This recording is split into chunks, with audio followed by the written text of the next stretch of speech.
And I do believe that Bethlehem has it. We have some of the greatest, always had since I was here, and probably before my time, some of the greatest teachers and preachers of the Word of God. But the biggest problem with Bethlehem has been not the teaching of the Word, but it's the manifestation of the obedience of the Word. All right. Hello, somebody. Hello, somebody. And that's why you always heard me say, every time I preach, I say, help us to be doers of the Word and what, not just hearers. Right, right. Hello, somebody. Because people can't fancy good teaching. Hello, somebody. Let me say it again. People can't enjoy good teaching, even when they don't obey it. They can enjoy it. Right. Right. Hello, somebody. Romans 2:13 says what? For it is not the hearers of the law who are righteous before God, but it is the doers of the law who will be declared righteous. Yeah. Doers of the law, the doers of the word that will be declared righteous.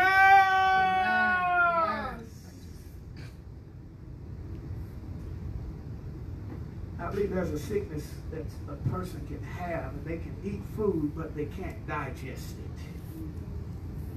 Because they can't digest it, they're sick. And we got a lot of sick folk in church. Help us. Because they hear it. You have no excuse. You hear it. You have no excuse. And God says, I need you to be a doer. Oh, if you want this angel fully at work in your life, to go before you. Oh, I don't do this just for people who are partially committed. If you're partially committed to me, then I'm going to be partially committed to you. Hello, somebody. All right. Hello, somebody. That's why I was trying to teach somebody. Because sometimes it can seem a little harsh.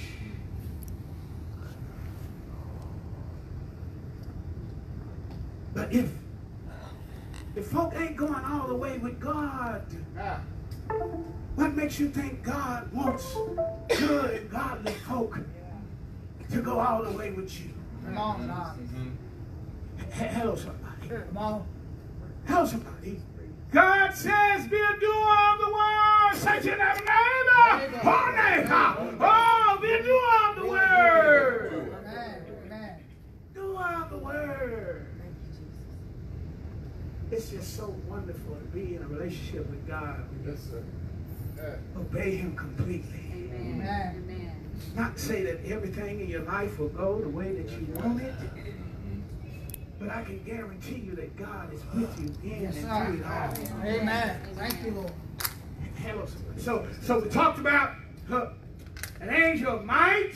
Mm-hmm. What was the second part? An angel of An message angel of message. and an angel of manifestation. Angel of manifestation. This is what God can do when we obey Him completely. It says, worship the Lord your God. Worship the Lord your God. And what? And His blessings will be what? On your food and water. Think about us in America. If you know anything about our food, do you think our food is blessed? Yes. It's blessed. Hello, somebody. To an extent. Most of our food is the food that we eat is killing us. Mm-hmm. Got all kind of chemicals and all kind of stuff. The water that I have. When I first came to Paul's Valley, I don't even need to say this now. I don't like to say it, so I'm gonna talk about Flint, Michigan. They say don't drink the water there. Right. Why is it? Because it's not pure. Right. Yeah. Many times, the cursing of your food and water, is a sign of God's punishment. Hello, somebody. Wow. And He says, and I will take away the sickness from among you. There's a lot of sickness among us. Woo! A lot of sickness. Even those of us who are walking around looking healthy got some sickness dealing with. Hello, somebody. Lord, help us. Hello, somebody. Not to say that all sickness is because of God's curse in your life. Hello, somebody. It might just be because of your personal choices. Hello, somebody. All right. Right. Hello, somebody. Mm-hmm. But I'm here to tell you what the word said. God says, worship the Lord your God, and his blessing will be on your food. I need God's blessing on my food in this day and time. I need God's blessing on my water. I need God to take away his sickness from among me. Hello, somebody. That's the sign of the blessings of God in your life. And he can manifest that in your life. He can take away the sickness in your life, in your heart, in your mind, in your soul. God has the ability through that angel, that he sent to protect you, to guard you, to give you a message. But that angel can also have a manifestation, and that manifestation is his blessings, God's blessing in your life. That's what God does to a holy priesthood. That's what God does for a holy nation. And the question that we have to answer today is that work? Is that angel fully at work in my life? Is he fully at work? You say, yeah, I can sense, his might, and he's protecting me. Oh, yes, I can hear the message, but are you obeying him? And one of the greatest ways to know whether you're obeying the message from the angel is the manifestation. Can God do everything in your life that he wants to do? Can he bless you? Hello, somebody. Ask your neighbor. Neighbor! Oh, neighbor! Can God bless you? God bless you. God bless you. Oh, yeah. Amen. Can he bless you? Yeah. And don't answer out loud. Can he bless you? Because you know. Mm-hmm. Because you know the kind of life that you're living. You know how you're living, like the man of God said. You know how you're living if you're mistreating your wife. Then guess what? God can't bless you. Ask old brother Peter. Right. He talks about that. Yes, he does. If you don't have it right with your relationship with your wife, then that messes up your prayers. Right. Hello, somebody, your prayers. Because you're mistreating your wife. Because you're mistreating your children. Because you're mistreating your co-workers. You're mistreating your neighbor. Hello, somebody can't bless you fully. Right. You're single and having sex outside of marriage. Guess what? God can't bless you. God can't send you a mate. Why? How is he going to send you a mate when you're not being obedient to his word? All right. Hello, somebody. You're not obedient to his word. You won't be able to recognize a man from the Lord. Come on. Right. Hello, somebody. Won't be able to recognize him. You're looking for a roughneck. Brother, a limp. Hello, somebody. Looking for a bad boy. Hello, somebody. God may send you somebody who has this word that many modern day women are so sick that they cannot understand the profound greatness of what a man should be when he loves the Lord. God ain't going to send you a bad boy or a roughneck. He's going to send you somebody that's nice. Man. My Lord. Ooh, nice. I don't want to be with no nice man. I him to lose my number. I don't want, he's kind. I don't want to be with nobody who's kind. I need a man. I need to think a man is tough and rough and slap you around every once in a while to keep you straight. Hello, somebody. Hello, somebody. No, God's going to send you. You can't recognize. If you ain't obeying the word of God, you won't be able to recognize a man of God that he sends in and to your life. If you ain't obeying the word of God, you won't be able to recognize other blessings. If you're not a tither, how you expect you're going to be able to invest and make a return on your investment if you ain't tithing? Come on. Hello, somebody. All right. Yes. Hello, somebody. I was meddling a little bit on Wednesday night about how the churches, when they call the preacher, they like to do a credit check on the preacher. We're going to do a credit check on the preacher. And I began to meddle and say, hey, maybe I should do a credit check on everybody in the church. Because I got to lead you. If you got bad credit, hello, somebody. How I'm going to lead you in finance? How I'm going to get you to tithe? You got bad credit. Is that you're being messy. Hello, somebody. It's hello, the truth. Somebody. But that's one of the greatest indicators of whether you love God or not. That's why I talk about it. Oh, not nearly enough. But that's why I talk about it, because this is the greatest indicator. Oh, if you want to know where you and how you love God, oh, it's not how you sing in the choir. It's not even how you show up on a Wednesday night. It's how you show up in the offering. Hello, somebody. Hello, somebody. Well, And that's the only verse where it said, in the whole Bible, all the New Testament would say, try me in this and see when I'm the only one. Right. That's how important it is. And that's why we just can't leave it back in the Old Testament. Oh, because people say, well, you're just supposed to give what's on your heart. And most people who say that, they give considerably less than a 10%. Right. Come on. talk. They feel good to give a dollar. Talk. Yeah, praise the Lord. Get a Lord $1 and go out to the fancy restaurant and tip her 15 to 20%. Right. Come on. Well, Oh, she gave you a meal that she didn't even cook. And God said, oh, you grateful for one meal that they didn't even cook. And look at what I've done in your life. Look how I blessed you beyond measure. I took you from nothing and made you somebody. Oh, you was over there running in West Town barefooted, not because you, wanted to be, because you couldn't afford any shoes when you were growing up. You only had one good pair of shoes, and that was for Sunday. Hello, somebody. And that's what made your life, because Mama and them invested in you. Hello, somebody. And you caught a hold of what God did. Hello, somebody. And you began to manifest his blessing by being obedient to him.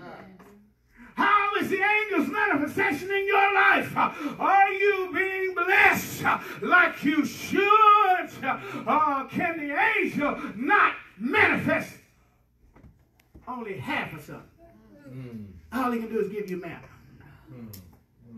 And you're living a manna life. And God says, I got houses and fields and place full of milk and honey for you, but all I can do for you now is to give you some of this. What is this? Right. That's what manna means.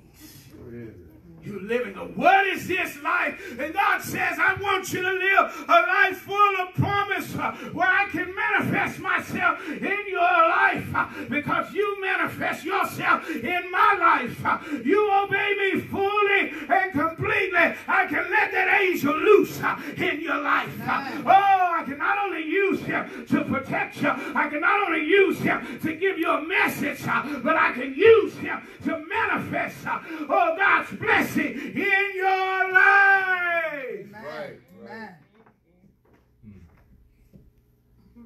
If you see anything in my life that you're impressed with, I can guarantee you God did it. yes, and yes. Yes, sir.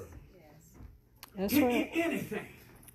I said this so many times. That I get more on accident than most people get on purpose. All right. Because when you put God first, that's the way he begins to manifest himself in your life.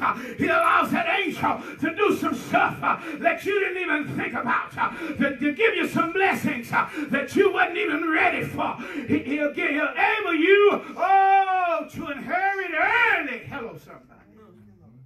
Hello, somebody. You become an original East Side boy. You know what they say about the promise, the tribes on the East Side got to get their blessings early before they crossed on over and conquered the land, because they saw the land that it was good for farming. And they said, Moses, give us this land. And Moses says, hey, I can give you this land, but you're going to have to come over to the other side and to help us East side. fight all these Perizzites and Hittites and not. Right. All right. Yeah. And they ain't heard, hey, I call them the original East Side boys. Oh, how and who you're going to be in your life. Oh, are you going to allow God to work fully in your life? Or are you just going to content with living a manner life? You see, up to that point, before I was about to go over the bridge, I was living a manner life. But God knew my heart. And he said, I'm going to save him because he's going to get it right. He's finally ready to get it right. He's finally ready to come to terms with the call that I have on his life. He had been running from that call, but now he's ready. He would do everything in the church except what I told him to do. Yeah. Ooh. Say that again. Because you can be right here in the household of the Lord, even serving in the household of the Lord, and still in rebellion against him. Mom. Right. Doing everything but what he told you to do. Hello, somebody. Right. Today God says, I want to take you to another level. Amen. Are you ready to obey me completely? I got an angel. And he has been working in your life, but he hasn't been working fully because you have not been fully committed to me. And if you're willing today to become fully committed to me, then I can let that angel loose to manifest more blessings in your life. I can manifest more. Hello, somebody. Who would ever say no to more? Hello, somebody. And it don't just have to be. Because the greatest blessing for me in my life wasn't financially. It's been the ministry. All right. Obeying him to do what he says. That's been the greatest blessing in my life. All right. Great. And it's manifest all kind of other stuff I never even had a clue that was tied to it. Hello, somebody. As your pastor, I want you to live out the promises that God has on your life. I want you to be able to live it out. I want you to be able to go into the blessings of God. And in order to do that, you have to become a holy priesthood and a holy nation. Amen. All eyes closed, heads bowed. Deacons, will you come? Talked about an angel from the Lord. Talked about that angel from the Lord had night. That angel from the Lord has a message. That angel from the Lord has a manifestation. And if you're here today and you realize that God has not been working fully in your life because you have not been obeying him fully, then I want you to step out first.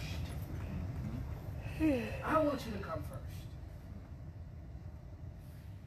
And it's easy to